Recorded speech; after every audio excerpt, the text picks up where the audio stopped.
Hey y'all, welcome to the City Limitless podcast where we explore Mesa and beyond its city boundaries. I'm your host, Ashley, and today we have a very special guest, the director of the Mesa Historical Museum, Susan Ricci. Welcome. How are you? Thank you for having me. We are so excited. Our team has been able to go out to the museum, see everything that it has to offer, and we're still stuck talking about all the different displays. So I'm so excited to really sit down, talk about the different things that you guys have to offer, and learn a little bit more about you. All right. Well, you and I have talked before, but as you know, I was born and raised a Jersey girl. So I was a Jersey girl for the first half of my life. And then I decided on a wild whim that I wanted to explore the Great Plains of the West, and I traveled out to South Dakota all by myself, and I ended up going to work for a tribal organization that helped reestablish bison herds on the reservation. Bison or buffalo being a traditional animal to many of our plains tribes, and they had almost been exterminated, and the tribes put forth a huge effort to try to restore the population. And so you had upwards of 60 million buffalo, and by the end of the 1800s, there was less than 1,000 animals left. Wow. Yes, it was an extermination policy to get the tribes to acquiesce and go to the reservations because that was their primary food source. So the tribes put together this movement in the 90s that they wanted to bring buffalo back because they felt in doing that it would restore, it was cultural restoration, ecological restoration, economics as well. And so I got to be part of that movement, this Italian girl from New Jersey, and I get hired at this bison organization, and I got to travel all over the United States telling people, you know, about the importance of the relationship between tribes and buffalo and why it's important that we secure government funding to help them reestablish these programs. So it was an amazing, amazing journey. I would be in my little Honda Accord, and I would be driving out in the middle of nowhere, you know, interviewing some of our tribal members, doing presentations. And back in those days, there was no GPS. And so, you know, you would just drive. The directions would be drive 60 miles, look for a fence and a tree, and there's a cow, and you make a left and, you know, drive another 20 miles. And this is on gravel, no pavement. So it was quite different, quite a different experience from growing up in New Jersey and being on the Jersey Shore, the boardwalk. Yeah, absolutely. And then suddenly I'm out in the middle of nowhere, you know, navigating this new life. It was very, very exciting. So you moved from New Jersey to South Dakota. Now you are in Arizona. How and what brought you here? Was that connection still through the tribal community and the buffaloes that you were doing, or what was that drive to Arizona for you? While I was living in South Dakota, I had this idea that I wanted to build a museum that was dedicated to telling the story about not only a resilient species, but also the tribal people that were the stewards of the bison. And so I just found a building in downtown Rapid City, and it was just a perfect venue. And I took it over and I created the Museum of the American Bison. And I operated that for 2 years in downtown Rapid City. And then I was so fortunate and blessed that the family that owns Crazy Horse Memorial, which is up in the Black Hills of South Dakota near Mount Rushmore, they were willing to take my museum and put it up in their monument, in their memorial museum, permanently. And so to this day, my museum exists at Crazy Horse. I feel like that was the perfect place for it. And I was happy to hand it over because I knew it was in good hands. And then I thought, what am I going to do in the next chapter? So I moved to Minnesota, and I actually worked with wolves for a year. Oh my gosh. Yes, I had a job working with a wolf conservation organization in Minnesota, but the winter in Minnesota really kicked me. South Dakota was a brutal winter, but this was far worse. And my parents really wanted to move to Arizona. So my daughter and I packed up and we came here in 2019. And because of my experience running a museum, my background is also as a fundraiser and a development director. The Mesa Historical Museum was looking for that, and all the components of what I had done previously really serves me well in this job. So I've been with them since then, so for over 4 years. Oh my goodness. So tell me a couple of things. Is there the tie to the work that you've done with the bison to Arizona, or have you done anything conservation-wise out in Arizona with the bison? I haven't, But ironically, the Mesa Historical Museum, of course, is housed in the old Lehigh School. So we're in the Lehigh area of Mesa. And I had a gentleman come in one day, and he knew my background of buffalo, and I also raised buffalo for several years. And he said, "Did you know there's buffalo like right next to the museum?" And I said, "There can't be." Like, I really thought he was just pranking me. And so one day we left the museum and we walked one block from the museum, turned the corner, and one of the neighbors in Lehigh actually has 3 buffalo on his property. Really? Yeah. So that was, I mean, what are the odds of a little buffalo rancher gal running a museum, and then right behind her, there's 3 buffalo in Arizona. So that was interesting. And the tribes down here are not really connected to buffalo. The Salt River Pima Maricopa Indian community, they actually did have a herd of buffalo many years ago. They belonged to the organization that I work for, Small World, and I just met with them 2 weeks ago, and we knew all the same people in common because it's such a small world. But they don't have buffalo anymore. It wasn't really a strong cultural component for them. But I am going to create a resurgence of the American buffalo exhibit at our Mesa Historical Museum in August. So we do a special exhibit that we turn every year, and that's going to be the next special exhibit to tell that story of, you know, the huge population and the near extermination, and then the eventual resurgence. So we're going to do that. I'm really excited because that's so passionate. I'm so passionate. It's my heart cause.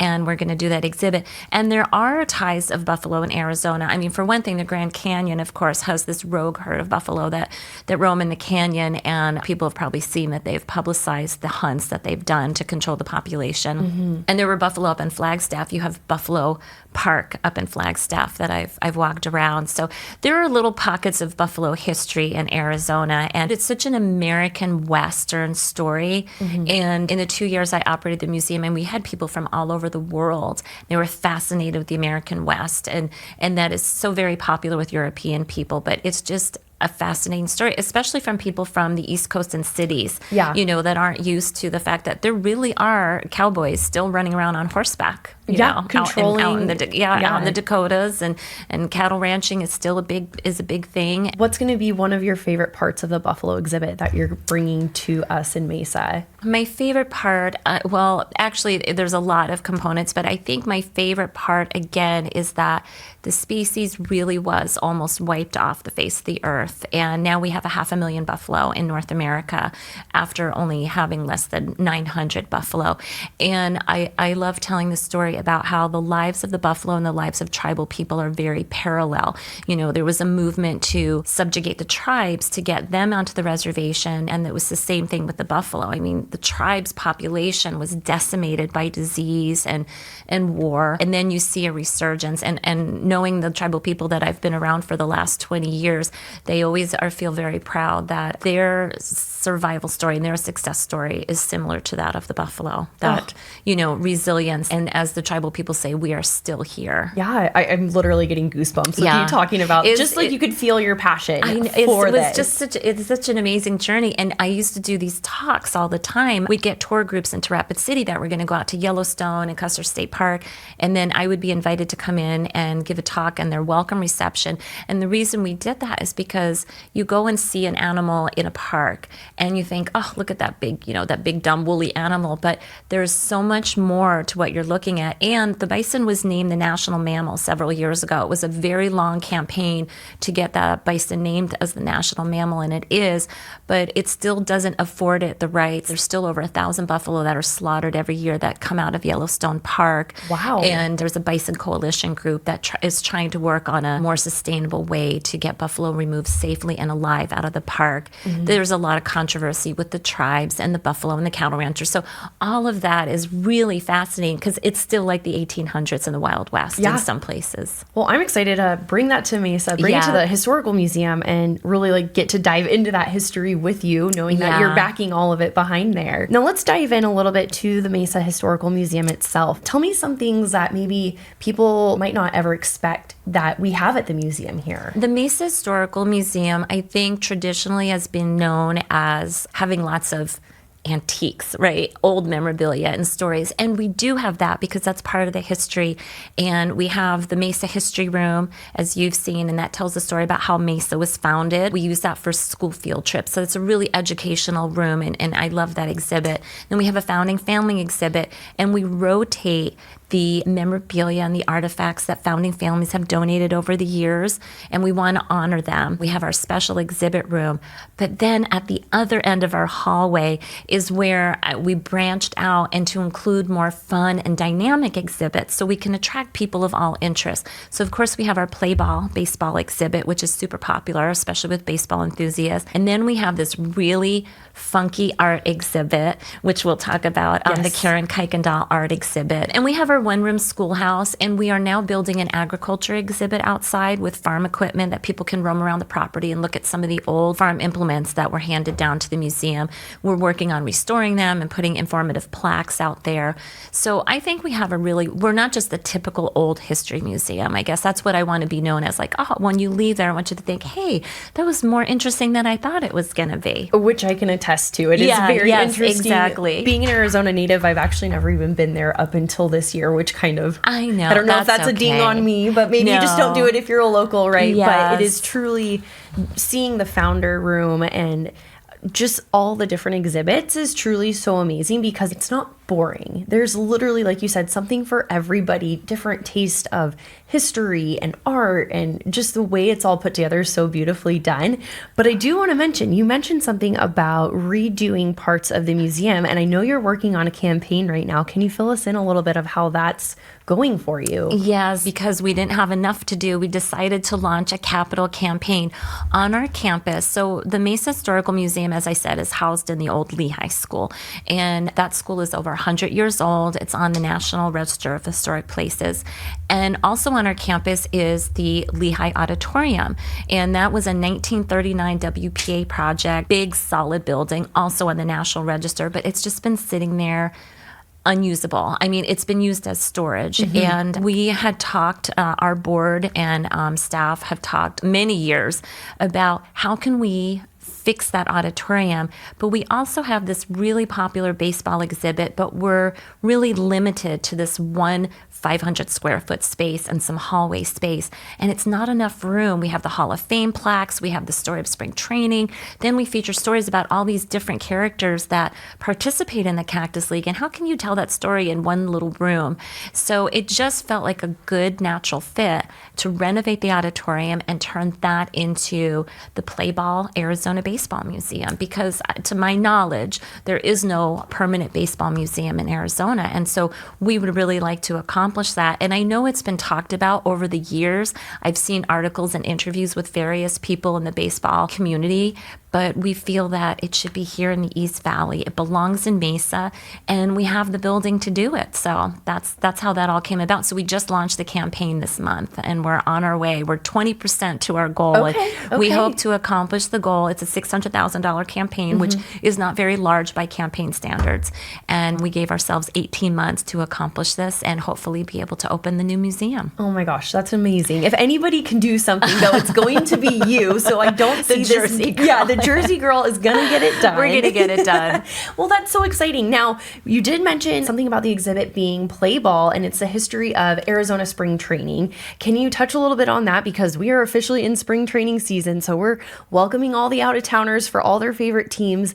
What is the exhibit going to show, and what are some of the ties to Mesa that it does have? Well, of course, the ties to Mesa is the famous Dwight Patterson and Rose Mofford and Robert Brinton and Robert Johnston and all of these people that were very important, involved in all the civic community of Mesa. And they were very instrumental in bringing the Cubs here, getting the Giants here. Of course, the Giants used to stay at the Buckhorn Baths. For years, they were getting, massages and workouts, and the baths were very therapeutic for them. So they were really actively pursuing these teams, and they got them here. I mean, the Chicago Cubs and the Giants, they were huge. Iconic. Very iconic. And so that that's how it all began. It began here in Mesa. Then, of course, other teams got recruited. And then when Rose Mofford became governor, she was so instrumental in not only pursuing more teams, but keeping them here because some of the teams were considering going to Florida. And she put in such an effort and created a task force on how can we keep these teams here in Arizona.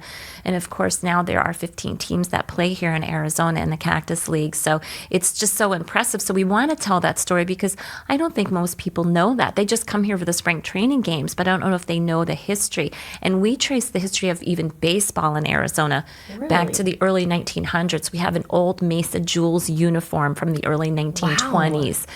And so we have memorabilia from that time period. And it's just a great story of the teams that came through here when they were barnstorming through across the country, and they played a few games in Arizona, and it just snowballed. So I think that people are really going to enjoy seeing the origins of baseball and then spring training, and then the formation of the Cactus League and all the different people that were involved. And we also honor the men and women that have been inducted into the Cactus League Hall of Fame, which is another big deal, to be an honoree. And we have plaques like a mini Cooperstown. So, yeah, so we're excited to show that. We also have some interactive exhibits for families and children. We're going to have some organs with headsets, so kids can play. Take me out to the ball game, and we'll have some guided music sheets for kids to participate in that. So we want it to be interactive and informative, and we want to tell a lot of human interest stories. Were there Native Americans that played baseball in Arizona? The barnstorming, as I mentioned, the Negro leagues. I mean, the Japanese internment baseball leagues. There's so much history of baseball here in Arizona, and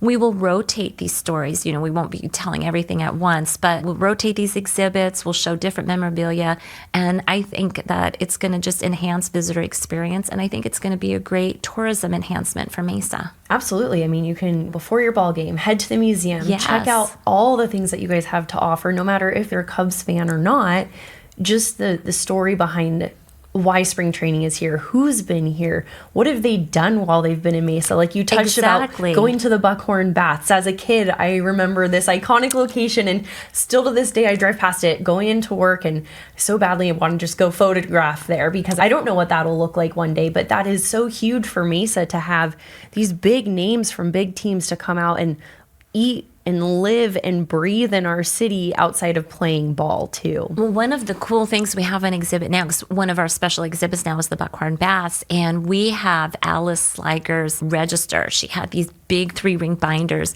and she wrote notes on every single person, and they're divided by year. And so we went through all of them, and we found the notebook and her pencil handwriting of Willie Mays. He wanted 2 massages in one room, and then another one like Hank Thompson and Leo DeRocher. They're all in her binders, how many massages they got. And the whole total for one of the Giants' stay was like $900 for, for all of them. Yeah. So that was in the early 50s, like 50, 51. But I just think that's so wonderful. And we have that, in Mesa, Arizona, which is so crazy. And the players sign balls. So we have a Willie Mays autograph ball, and we have all these autograph balls that they all gave to Ted and Allison. Some of it ended up donated into our museum. So that'll all be on display when we build the new exhibit. Well, I'm so excited to see it. I'm going to switch gears a little bit because, like we said, our team has been out to the museum, and I think all of us were completely just in awe of the Karen Kuykendall cat exhibit. That's what we call it. I know. Can you tell us about her art, her tie to Mesa, because it's not like anything anybody would expect. Well, before we started, you and I were laughing that we're going to talk about buffalo, baseball, and cats. Well, here we are, and cats here we now. are, yeah. And there's history too, but that's what makes this exciting, our museum, what we're doing. So Karen Kuykendall was a very prolific artist. She did all kinds of medium, like acrylic and watercolor. She made costumes. She did this clay, these sculpty. It's called sculpty. She made dolls and costumes and headdresses. I mean, she was like all over the place. And she left her entire collection to the Southwest Museum. She didn't have any children and no family, so she left all of that 25 years ago, and it just went into storage. And then the Southwest Museum turned into, of course, AZM&H and the Mesa Historical Museum, and AZM&H had the collection, and then we inherited that because the missions changed, and then we got it, and it's been displayed maybe once or twice in 25 years. Wow. And so when I came on, I said, what are all these boxes? And I opened them and I was shocked. And I'm a cat lover too, but even as a cat lover, this goes beyond anything you could imagine as a cat lover. But she even did tribal plains drawing. Being in South Dakota for 20 years, I worked with a lot of artists, and there's something called ledger art, and it's this very particular style of art. And Karen created stuff like that, and you would never know that it was this, this Caucasian woman that grew up in California who loved cats, who did this other genre of art. So I fell in love with that, and then I found her sci-fi art and the people she made and the kingdoms she created and the cats. I ran into this wonderful woman. Her name is Kate Benjamin, and she has a company called House Panther, and she designs cat spaces for rescue organizations. And she's an author, and she talks about catification and how to make your home and your space cat friendly. And she was aware of Karen Kuykendall's artwork, and she said, we should do an event based on Karen's art. And so I said, okay, because I'm like that. If you come to me with an idea, most likely I'll say, okay, let's try that. And so tomorrow we have our first Cat Fest. Oh, tell me about that. What is that going to entail? Well, Kate volunteered and went through. We had 270 boxes of Karen's art, and Kate went through at least half of them, and she documented it, and she found pieces that we'd never even seen. And so she is also a graphic designer, so she reimagined, she curated this exhibit. I happily handed it over to her, and she curated it. And we have 24 vendors, arts and crafts and informational vendors that are feline related. We have 3 cat rescues, so there'll be cats up for adoption. Kate has organized a fashion show with Karen Kuykendall's costumes from like 30 or 40 years ago, these funky sci-fi cat costumes that some of my volunteers will be modeling. And we have 3 cat presenters about catification, feral cat colonies in Arizona, cat rescue. We have arts and crafts for the kids, and we have Smoke and Blues barbecue food truck that will be on site. And I have to promote my daughter, who made these ginormous cat face cookies. Oh my gosh, how adorable. I had her decorating these cats like every night. She was tired from her homework, and I said, could you please decorate these cats? So we have, fun little things and handouts and goodies for kids and families. So I think it's going to be a lot of fun. If you're a cat lover or if you're just curious, please come down. And it's all free, and admission to the museum is totally free. So you'll be able to see the cat exhibit for free that day. Oh my gosh. Yeah, 10 a.m., 10 to 4 on Saturday tomorrow. How fun. Now tell me, because of Karen's uniqueness, what is one of your favorite pieces of hers? One of my favorite pieces, I don't know if I had pointed out to you when you visited. I mean, she's got a lot. I love her cat sculptures, but she has this crazy, we call it cats on acid. That's not the name of it. It's our internal name.